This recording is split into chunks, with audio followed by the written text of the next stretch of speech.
Hello. മഴക്കാലമായാൽ നമ്മളെ വീടിൻ്റെ സൈഡിൽ കൂടെ ഇങ്ങനെ വെള്ളം ഒഴുകാറുണ്ട്. എല്ലാ വർഷവും ഒഴുകാറുണ്ട്.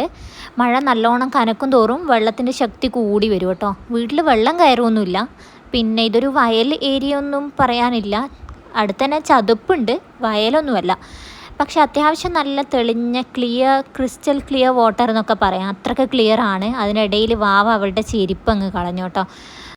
അവൾക്കിതൊരു ഫസ്റ്റ് എക്സ്പീരിയൻസ് ആയതുകൊണ്ട് പെട്ടെന്ന് പേടിയായി. ഞാൻ പെട്ടെന്ന് തന്നെ പിറകിലേക്ക് ഓടിപ്പോയത് കൊണ്ട് ചെരുപ്പ് കിട്ടി, അല്ലെങ്കിൽ അത് വേറെ ഏതെങ്കിലും കുഴിയിലേക്ക് പോകും. ഇതൊരു നല്ല ലെങ്ത്തിൽ തന്നെ ഈ സംഭവം ഒഴുകുന്നുണ്ട്. അപ്പോൾ നമുക്കങ്ങനെ പെട്ടെന്ന് പോയി പിടിക്കാനും കഴിയില്ല. പിന്നെ 2 ദിവസം നല്ല കനത്ത മഴയായതുകൊണ്ട് നല്ല അത്യാവശ്യം സ്പീഡിൽ അത് ഒഴുകുകയും ചെയ്യുന്നുണ്ട്. ഓടിപ്പോയത് കൊണ്ട് കിട്ടിയതാണ്. പിന്നെ ഇവൾക്കിതൊരു ഫസ്റ്റ് എക്സ്പീരിയൻസ് ആണ്, ഇങ്ങനെ ചെരുപ്പ് ഒഴുകി പോകുന്നതൊക്കെ. പ്രീവിയസ് ടൈം ഉണ്ടായപ്പോഴും ഇവൾ ചെറുതായതുകൊണ്ട് അങ്ങനെ അധികം എക്സ്പീരിയൻസ് ചെയ്തിട്ടൊന്നുമില്ല. അപ്പോൾ കുട്ടിക്കാലത്ത് നമ്മൾ വയലിൽ പോയി കഴിഞ്ഞ് കഴിഞ്ഞാൽ അറിഞ്ഞുകൊണ്ട് തന്നെ ചെരുപ്പ് ഇട്ടിട്ട് വേറൊരാളോട് പിടിക്കാൻ പറയും അപ്പുറത്തെ സൈഡിൽ നിന്നിട്ട്. നിങ്ങൾ ചെയ്തിട്ടുള്ളവർ വേഗം തന്നെ കമൻറ്റ് ചെയ്തോളൂ. Okay, thanks for watching. Bye bye.